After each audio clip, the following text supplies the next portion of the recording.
Hi Haunters. Well, since my last video, I've gotten some more stuff done. I actually got it done this weekend, but I haven't had a chance to actually, put any of it on video. So I did get all of the fence done, from there all the way around the yard. It's there, and so that's working out pretty well. I did something new this year, which you guys really don't care about, but I just like to mention it. I got hinges actually on my gate. Imagine that. Right there. Hinges. That's a big deal to me because I've just been using zip ties. But something I did want to show you, I just thought I'd walk around and show you the tombstones I have, because I kind of like them. I'm not going to read off the epitaphs. I'm sure you can read just fine.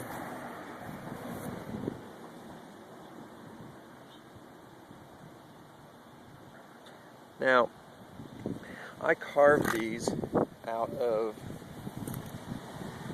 something called EPS, extruded polystyrene foam. And this is foam that's used for insulation. Here, I'll start up here with this one. It's a long one.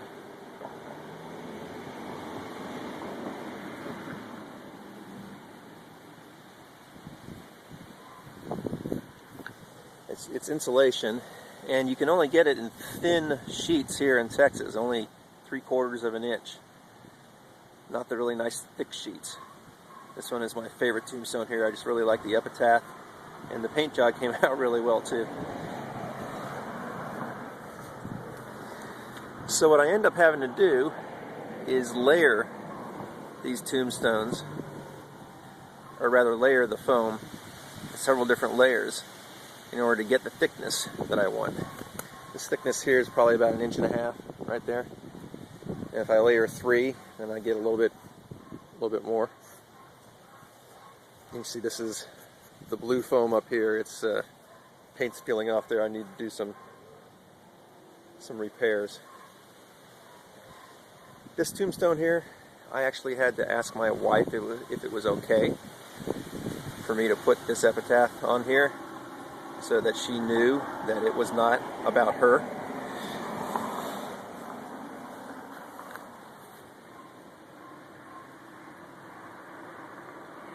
Now I carve out these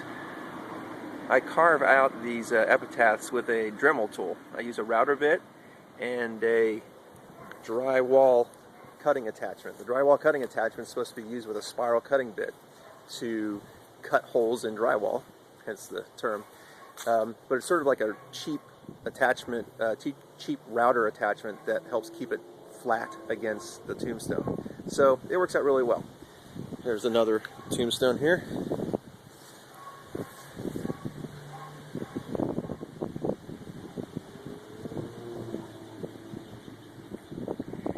Now to carve these things, I actually just print out the epitaphs on a piece of paper, and then I fasten the paper to the tombstone with a temporary adhesive. It's a spray-on adhesive called Easy Tack, and you just sticks on the tombstone. You carve right through the paper, and then you peel it off. This little piece of artwork up here is actually clip art, believe it or not, off something like Microsoft Word.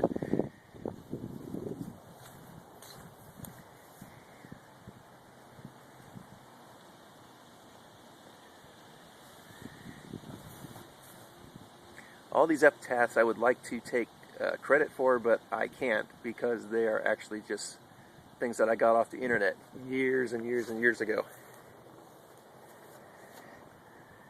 I'll go ahead and show you this, and I will read this one because it's hard to see. It says "Fester and Rot," which is just like another one I had here.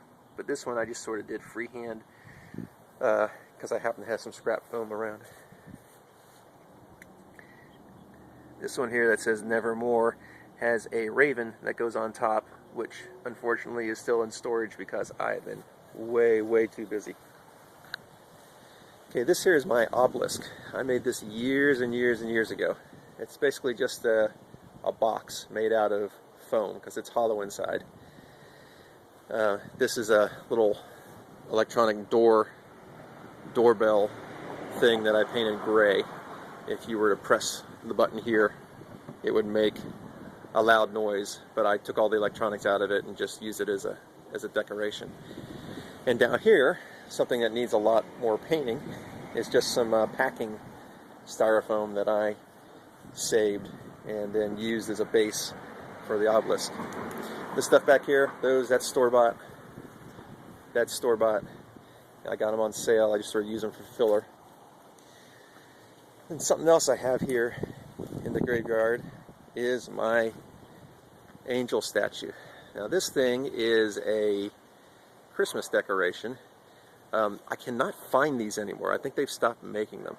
It used to have a trumpet here where the angel was blowing a trumpet. That's why this hole is here. I haven't filled that in. And then the trumpet went through the hand all the way down here. See some of the detail on this. What's really cool is that I do not have a lot of artistic talent. So all I did with this was I spray painted it black, and that's the black parts that you can see there in the grooves. And then I dry brushed with gray paint, and it just really looks really cool. Unfortunately, it is chipping badly, so I went out and I got some special paint that's supposed to more aggressively stick to plastic. I'm going to do some painting touch-up. Now, something else I did with this is, I don't know if you can see, I don't have it lit up or not yet, but it's got some eyes that follow you depending on where you are, which I just did by cutting out the eyes. And then behind this, here, let me lift this up. That's a little zip tie there in the way. That's just a piece of translucent plastic cut out of some kind of plastic bottle, and I stick a little LED light behind there and makes the eyes glow at night. Not everybody sees the illusion, but for the ones who do, it's really kind of cool. There we go. So I'll get some video of that with the light in it later. So that's all the tombstones that I've got up. Let me show you one more thing. Let me show you one more thing about the tombstones that I make. Let's get up here in the light. It's starting to get dark out here. And I'll show you something here. We set this down, turn this around. There we go. Alright, so this is a tombstone that I've made. I haven't put an epitaph on it. I actually made this as a prop for something at work. It was a picture we were taking about something, and I had printed off some letters to put on there. This is made out of two different types of foam. You can see them right here. The pink foam there on the bottom is, here, let's lean up against this. There we go. So the pink foam there on the bottom is, this stuff right here is the insulation foam. It's called EPS extruded polystyrene. This stuff here is the stuff that everybody calls styrofoam. It's the white foam that if you cut it, it breaks up into the little beads.